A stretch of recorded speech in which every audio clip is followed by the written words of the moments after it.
Hi, this is Carrie Brownstein. This is DJ Premier. This is Darren Aronofsky. You got the RZA right here. Rose McGowan. Radiohead. Aisha Tyler. Tribe Called Quest. Fred Armisen. Prince Paul. Javier Munoz. Seth Meyers. Frankie Cosmos. Flying Lotus. Hi, we're Chaim, and you're listening to the Talkhouse Podcast.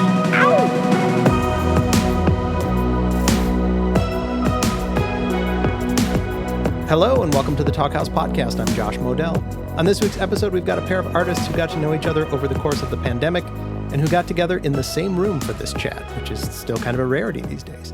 Sarah Tudzin and Alex Lahey.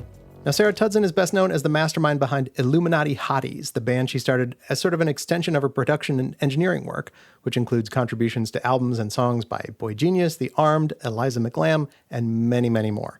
As Illuminati Hotties, she creates pointed, sometimes funny, always catchy songs that she once described as tender punk, which is kind of perfect. Check out a little bit of Frequent Letdown from Illuminati Hotties' 2020 release, Free IH, an album/mixtape that comes with an interesting backstory you can find online.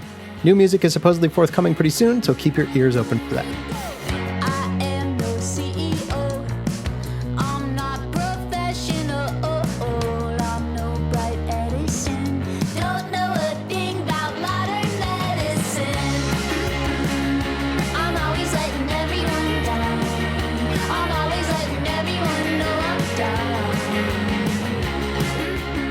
Now, Alex Lahey was born and raised an ocean away from Tudzin in Australia, but she's been spending a lot more time in Los Angeles recently, as you'll hear in this chat. Lahey has been releasing great records since 2016, and her latest set of punky, animated breakup anthems called The Answer Is Always Yes is actually being re-released in an expanded edition with some bonus tracks next week. Check out the ultra-catchy On the Way Down right here. Put your hand up on my shoulder while you look over the other, waiting for a better offer, waiting for someone to take your breath away. Used to put you in the shower after blitzing happy hour, making sure that you were breathing. Now I'm left for dead and you couldn't care less, no. These two chat about the philosophy behind Lahey's album title, The Answer Is Always Yes, as well as thinking about whether a creative career beyond music makes sense for either of them. They talk about the relative unpopularity of guitar music at the moment and speculate whether either of their songs might someday get crazy big. For the record, I don't think it's much of a stretch at all. Enjoy.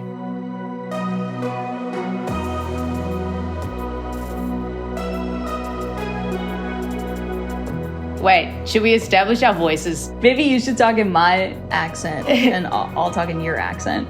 Yo. Dude.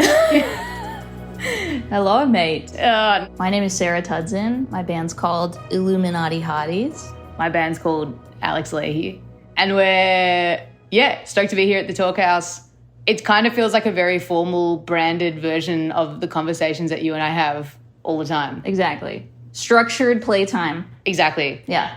For context, we're in Los Angeles. Sarah and I are very close friends. And we're going on tour together. And we're going on tour together. Yeah. But we like talking shit. And especially, which I guess is like the whole premise of this podcast. Yeah. Talking shit with your friends. Exactly. So, I guess we could talk about anything. I did re-listen to your new album that just came out this summer or end of spring. Yeah. So good. Thank you. Obviously. That means a lot. The answer is always yes. And yeah, I had a lot of questions sort of like listening back in like an analytical sense, which obviously I try my hardest not to do with my friends' music when it comes out because I want to enjoy it and be a fan. And then last night when I was re-listening, I took my time with each song and tried to really like get to the depth of the album. And the record is like very optimistic at its like core, I think. But that is all sort of like cloaked in like self-deprecation and all of the sort of things that as musicians we rely on, I think, emotionally and express in both of our music. So I found it quite interesting to like be listening to each song and trying to like think about how it relates to the title and how it relates to you, just like how I know you as a person, and how I'm perceiving you from the outside as an artist. This is a very long way of saying I was sort of like had all of my layers of the brain meme coalescing, you know, yeah. galaxy brain to like ascended level, whatever, like coalescing in this listen. And I was curious sort of what you feel now being removed from the album release about the message. The answer is always yes. That's a very interesting question. I mean, I don't know if I still, like, if I've had enough time to, like, get hindsight on that yet. I feel like I'm sort of sometimes slow to come to hindsight. And I think that that's why, like, usually when I write songs, the writing takes place quite a while after the fact, like, of the event or the thought. Like, it sort of takes a while for me to come to conclusions about things. And I don't know if that's, like, because of a lack of decisiveness or just because, like, I dwell on things or I don't want to address them. I think, like, a good challenge to give myself is to try and be more immediate, like a more immediate songwriter, perhaps. But the funny thing about the phrase "the answer is always yes" was that, like, the line itself existed before the feeling. I just thought it was an interesting line, like, when I wrote it. And I quite enjoyed how, like, definite it was within itself. I feel like in the last couple of years, there have been, like, a lot of records recently that have been put out that it's like everything is great sometimes. Like, you know, there's all of these records that sort of have this, like, they like unqualify themselves. Oh, yeah. You know, or they kind of like, they contradict themselves. And I was kind of a bit over that. I was like, why can't anyone just be sure of something? Yeah. You know? And that was sort of like the reason why I wrote the line. I was like, I wanted to write a line that was like very sure of itself to a fault. Yeah, yeah. Because the answer is not always yes, but the attitude is that the answer is always yes. You know, there's a difference between the fact and the attitude. And for me, like, it was about figuring out, like, what that attitude is about and what it is designed to be used towards. Sometimes, like, maybe it's like the answer is always yes is a creative thing. Like, you know, you just, like, lean in and go for it. Or, like, it's something when it comes to, like, life or a part of life. And I think, like, at this point in time, like, the way that I've distilled it is in a more holistic sense, which is like, if you don't approach life with your default answer is yes, whether or not it ends up being that, like, it kind of all comes to a grinding halt. And I think that for me personally, like, post-pandemic Al is like, you know, having come out of lockdowns in Melbourne and being super, like, isolated from the rest of the world for so long, as someone who usually lives a life that's quite transient, there's something within me that I think has been trying to make up for lost time. And in order to do so, you just have to say yes to everything. I didn't really know you before the pandemic. Yeah. I mean, I knew of you, obviously. I think we may have been We were like internet friends. Yeah. Yeah. But, like, you know, we really became close during and as the pandemic was ending and you were coming out to America more. But, you know, at least where I see you in life, like, I find that you're very of the character of person where the answer is always yes. And I find that you're always up to something and you're always scheming. You're always, like, have a mischief about you that's in a positive way. That's very kind. Seeking fun and seeking adventure and, you know, turning over the rocks to find something new, I guess. Or, you know, it inherently, like, you've made a decision to spend so much time out of your hometown in a completely different country. Like, that in itself is, like, a big yes. Yeah. Really affects your life. And also, I guess I find it interesting, sort of like what you were talking about with other people sort of saying, like, yeah, stuff is great, kind of, sometimes, like, being very indecisive in their writing. I think people are fearful, you know, for many reasons. And, like, the fact that our lives are so online and so public and visible, even if you're not a person in the public eye as far as, like, an artist or a celebrity or whatever, like, you still can have a footprint that's, like, very visible to people that you haven't talked to in maybe 15 years. So there is, like, a sort of a fearfulness of, like, what people are willing to put online or say or do in their lives, which is all thrown out into the wind in this record. You mentioned sort of, like, looking for more, correct me if I'm wrong, more in your life that lives outside of music maybe, or in a different creative space or whatever, but you had a hesitation about it and a little bit of, like, but I don't know. And it's interesting because I think, like, artistically that doesn't exist in you and you're going full tilt, you know? Whereas, like, in this sort of side conversation, there's, like, a little bit of, like, a, you know, like, kicking the jets to get on the track kind of thing. And, like, what about that is scary, or, like, you know, like, being a beginner, I guess, at something, or starting in a new lane or a different lane? I mean, first of all, like the way that you described described your perception of me was enormously kind and is pretty much verbatim like how I would describe my perception of you. You know, one thing that I've been doing these past couple of years is like I have been taking on a lot of risks in my life. You know, like you said, I'm spending more and more time outside of Australia, which like inherently has, you know, all sorts of risks involved in it. You know, I'm away from home more, I'm away from my people back there more, you know, I'm trying to navigate, you know, the US dollar and like, you know, like this financial risk and like all that kind of stuff. And the reason why I've taken on that risk is because I feel enormously privileged to be in the position that I'm in as an artist, to have the opportunity to be an artist every single day. And so why not try and explore, you know, a part of the world that arguably has the most opportunity for someone that does the things that I do. Mm-hmm. And also because, like, why wouldn't I take that opportunity? It's like I've been granted this sort of, like, amazing gift to come from this island on the other side of the world and explore what's out there. Like, I feel a responsibility to kind of, like, take that opportunity. Huge. But then the thing that can really stunt you, which I am trying to overcome or not even, like, face as a possibility of happening, is that when you are granted so much opportunity after taking so much risk, or as you take on so much risk, I do wonder if like my capital of taking on risk is exhausted. You know, I don't think it is, but I think that that's a trap that someone in my position could easily fall into. It's like, I don't have capacity to take on any more risk. And the risk that I think we're referring to is like, I've sort of been umming and ahhing about, umming and ahhing is a term that Sarah always makes fun of me for.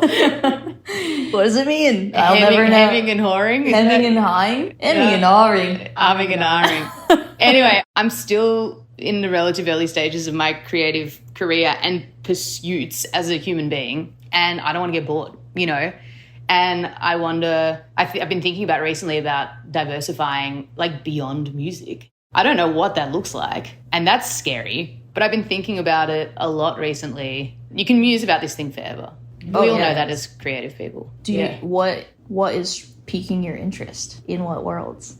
I'm quite curious about film and television is like a passion of mine as a consumer. Right. And I am very curious about lifting the veil in that world and what that kind of looks like for me. Mm-hmm. I don't know in what capacity, but like, yeah, I am curious about it. And also we're in Hollywood, baby. Hollywood, baby. We are literally in Hollywood right now. We are literally in Hollywood. Yeah. And like, yeah, I do like, I wonder about that. And again, it's that thing. It's like when you have come, you know, X thousand kilometers or miles or whatever, like, you know, around the world, and it's like, and you find yourself in the entertainment capital of the world. It's like, shit, like I want to make the most of this, but what does that look like, you know? But then it's like, is that irresponsible? Should I just be here to do the thing that I'm, you know, supposed to be doing? But I also think now more than ever, like, I think creativity, it's like pan creativity is at its peak, you know, like it's all feeding into everything. And this is something I'd be curious to ask you about, like the breaking down of genres and also the breaking down of roles, especially as someone who makes music, which is, you know, that's your life. Yeah, yeah. I wonder if it goes further into like the breaking down of disciplines. Especially in like indie world, we are asked to do everything. We're asked to do everything. And even major label world, I think they're asked to do a lot more than they may have been asked to do 10 or 20 years ago, when there was just more money and more infrastructure and more opportunity to hire a crew to get all these other responsibilities off your back. But even 20 years ago, the indie musician is still like, you want to, you know, if you're like, oh, I want to make a tour documentary, then it's like you give one of your band members a camera. Yeah. And it's not like, okay, that means we get 5 camera people in the van and they come with us. It's like you kind of have to figure out the puzzle pieces. And I think that has become part of the sort of multidisciplinary pan creativity we're calling it. Or Does it excite you? Or do you resent it? Both. I think it's cool because I love having creative control, and I think that allows max creative control. But I also think that up to this point in my life, I've chosen to be a specialist, which, you know, in some ways that's awesome. And in some ways I think there's a box, and like maybe a more Renaissance person would not think about where their skills start to fade, you know? Yes. Whereas like I kind of have practiced learning how to be good at what I want to be good at. Yeah. And up till now, that's been making music, you know? Yeah. Is it anything more specific than that? More specific than just making music, period? Not really. I think I do feel lucky that I've been able to sort of like approach it from multiple angles. And the fact that I hadn't set out to be an artist allows me to be like, to treat my artistry as a separate job than my production and writing and engineering career, I guess. Yeah. Because I always wanted to be a producer, but I didn't think that that would mean half of my life touring and being, running a band and running a business. And all that stuff is very much like at the top of my checklist every day, you know? Yeah. But there's a big part of me that wants to like buck the monoculture of like saying, there is no genre. So is everything one genre or is everything no genre? There's a big part of me that doesn't want there to be no borders, but then there is a part of me that is like, that's dope. Like how much more exciting is it if you don't have to be like, I am a guitar player. Yeah. Now you can be like, I play guitar in a band, but also like the clothes I wear is really cool. And now I have a fashion side thing or a modeling thing, or I'm really interested in gear. So like now I have this rack of, wall to wall guitar pedals in my apartment and people just send me stuff and I demo it on Instagram or whatever, Like I feel like there's just so many lanes, and that is even a narrow lane that I just described. I feel like it's almost the paradox of being a punk. Mm-hmm. The Sarah Tudzin story. Punk paradox. I would describe you philosophically as being a punk, Yeah. And I think that there is something so paradoxical about punk culture where it's sort of giving the finger to the world. It's like, fuck everything. Like, it's sort of like almost like a nihilistic, like kind of like part of punk philosophy and existence. And it's sort of like, nothing means anything. Fuck this. Like just be. But then like it is, and I'm not saying that you're like this, but like there are punks that I know who are like, yeah, fuck the walls and genres and stuff. And like, what is punk, And if we're defining it as like essentially like street cred in this conversation, or like realness, that kind of, let's say like we're calling punk that. Like we also are, both of us, pretty logical people, I think, in a lot of ways. Yes. And there's a zoomed out part of our perspective, which is like, like I want to be punk. I want to be so anarchical and not give a shit about anything. But also like, I think we both love the comforts of like living in an apartment that we appreciate and like having a couch and like eating at a restaurant.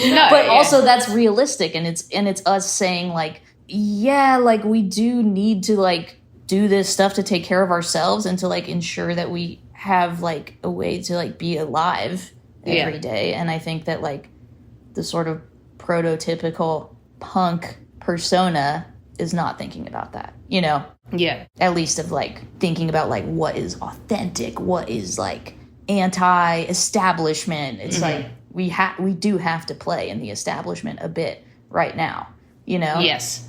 Yeah. But I also feel that the establishment is sort of this like swaying building, Oh, yeah. Like, it really does feel like that. And, and I feel that we've been seeing it, and we've been talking about this a lot, like the SAG strikes and like all the Hollywood writer strikes and all that kind of stuff. And it's been such an interesting comparison, like to compare that to being a musician and us, like, who are super vulnerable, right, in this day and age. Yeah. Do you feel that the sort of fragility of those, of the establishment that we are working within the frameworks of, because quite frankly, we don't have a choice. Yeah.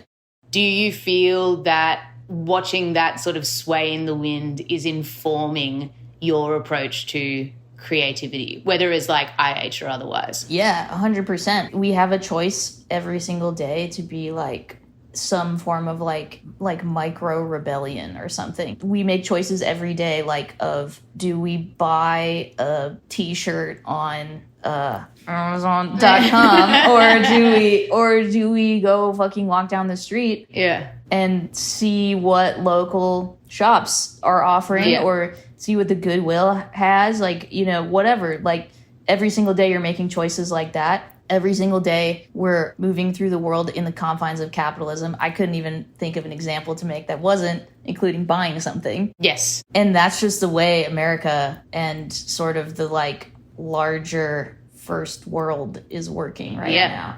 But I think we at every choice we have to make, we have like a chance to be like more thoughtful about it, or like say like, you know, like, do I need to act in this way right now? Or maybe I could do something that's more of like a public service, or make use of the parks that I live near, make use of the community. There's just so many ways to move about the world, and it's hard to sort of cross-reference that with like what at your heart you feel is like the most important way to be acting. I'd heard people use the phrase like late capitalism before, but I don't feel like I really grasped what that was kind of until this year. And I think we did hit a tipping point globally in that way, but especially spending time in the US, like, yeah, really understanding what that means. And I think that, like, especially for people who work in entertainment like us, like seeing the strikes that are going on. Yes. And like, yeah, the organization behind the writer's strikes is really so inspiring, though. Oh, it's so impressive. It's amazing. Fran for president, man. Fran Drescher for president. Bring it on. Yeah, like,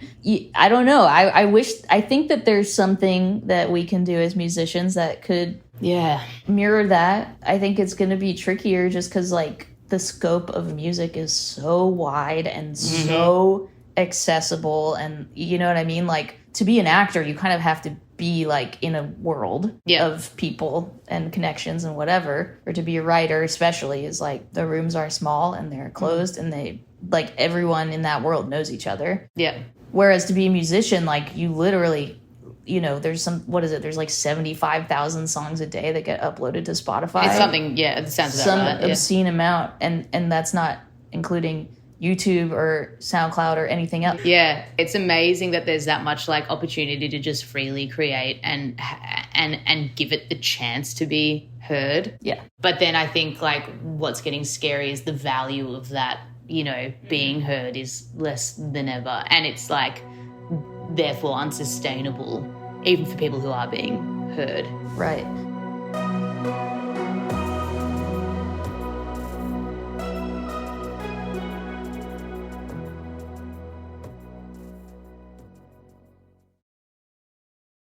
So you just got back from a long tour. Yes. Really long. It was quite long, yeah. Yeah, 2 months. Something like that, yeah. And you're about to do more. I'm about to do shows with you in Australia. I'm taking Sarah to Australia. Which is going to be so sick. See how I live. Yes, I can't wait. Yeah. And then you have Europe, right? Yeah. This is a 2-part question. What is your plan of attack to be heard? And how do you feel best heard? I feel like we should I'm going to throw this question back at you afterwards. I feel like there's multiple chapters in that. Like, I think the first and best thing you can possibly do, or in my opinion, is to just write the best music that you can, you know. And I was actually going to ask you a different, we'll circle back to this as well because I had a question for you about that. And again, like you were saying, beyond that, the stuff that you have to do as an artist is so it goes into that pan creative thing. I'm sort of at odds with what the best way to actually be heard is beyond making the music, right? Because I feel like artists are getting funneled into these expectations, you know, of the establishment that is sort of like, well, the best way to get the music heard is to do this stuff that is kind of unrelated to the music, make TikToks and do blah, blah, blah, blah, blah. Of course. I feel like I don't have much agency or control in the success of that, which makes it really hard to commit to doing it. Yeah. And if your ego isn't fragile enough already, it sure as fuck is going to be after you start spending all this time and energy doing that sort of stuff. Oh, yeah. Some people are better at it than others, and I certainly think that I'm in the others category. But from a less cynical viewpoint, I think just standing by the music and playing shows. I think for my project in particular, the best way for the music to be heard and to get people talking about the music is to play it and to play it live. I think that one thing that like the quote unquote Alex Lahey project like is about creating spaces. And I think that over the years we've done a really, you know, myself and my band and the people I work in like have a very consistent belief among us that like we have this privilege and this opportunity to create spaces for people to come into, to listen to this music. And ultimately the music like is about, I think the real like cornerstones, it's like essentially about like being yourself and about like celebrating who that is. And, you know, and of course there's like the subtext of queerness and, you know, blah, blah, blah, like all that kind of stuff. But I think like ultimately that's like what people connect to as well. And so like creating spaces where people can come into and it's just like a celebration of like we are who we are and that's a beautiful thing, I think is like the most powerful part of the experience of being an Alex Lahey, again, quote unquote, like fan. And I think that that's like, you know, how it gets heard. What was the second half of the question again? Like, how do you best feel heard? Or I guess a better way to phrase that is maybe what makes you feel the most heard? Like as an individual? I'm actually not entirely sure what the answer to that question is. Do you know what yours is? That's a hard question. Yeah. I didn't ask it thinking I would have to answer it. Is this episode 2 in like 2025? Yeah, when right. we come back to this. Yeah. I think sometimes it feels like action, like to see like a reaction or an action take place makes me feel heard. Like if I say or sing or write something that I would like to be heard, I feel like when I feel heard is when people, not like, I'm not talking about action like comments online or even just like feedback from friends or peers or whatever, but truly like someone feeling inspired to like do something actionable in their life, even on like a small level, you know, if someone hears something of mine and says like, oh, like maybe I should look at my life a little differently or just try something that I haven't tried before, like then I would feel particularly heard. You used the word rebellion before, and like I feel like rebellion is as an Illuminati Hotties fan myself, like I feel like rebellion is a real touchstone of like that project and that like character, if you will. You know, going back to like Free IH, for example. You know, that was an enormous act of rebellion. And do you feel that rebellion, like, is it like an act of rebellion like that allows for like the message to be amplified? Definitely. I think it's a little immature, but I do think that if you are pushing against the norm, it becomes much harder to ignore something. And like, I think there are people that are better at sort of like leading from a less on the nose or like gauche place of creativity. For me, it seems ridiculous to be subtle in any way. Other than like for poetic effect, you know? Like that's the only subtlety that I sort of find in music is like if I'm like trying to get around an idea and I can do so with like the language tools that I have, but I still want there to be no subtlety in like the message or the like the rebellion, especially of that record or of really anything. I think that just being who we are, I think already is an act of rebellion, and standing on stage with a guitar is unfortunately still, I think, less common in the scheme of like larger music. Like we don't look or act like the people who are celebrated at the top of music. Have you resigned yourself to thinking maybe because of that we'll never be at the top of music, or do you think our time will come? I would describe us as underdogs. Like, you know, I think we are I think there is something like quite, it's actually funny that you mentioned like that image of like us being on stage playing guitar, because like I got this call for an interview yesterday for another publication in Australia, and someone's doing this think piece on like basically how like rock and roll music isn't cool, and like basically the world is like moved away from that, but there's still like people doing it, and like and especially like non-males kind of like leading the charge with like making rock music cool again, basically. Or not cool, but like relevant, question mark. Right. Like, what do you think about that? Because I kind of like don't agree that that's the case. It was kind of a weird thing, like getting the brief and being like, I feel like you've taken the liberty of answering the question that you should like that, you know, why don't we talk about that? Because I don't necessarily think that that's true. Yeah. I don't know, maybe I'm being too idealistic or something. Like that you're saying it's not true that rock isn't cool anymore? I don't even know. Like what we do doesn't have a chance at the mainstream. I think. Yeah. I think there's always a chance because there's so many things that will push random ass music to the forefront of culture. There's been a moment for like so many random things that like I would never say anything like that is impossible. Yeah. I think that it's a completely different like fight that we're fighting. Do I think Illuminati Hotties is going to be in the top 10? No. Yes.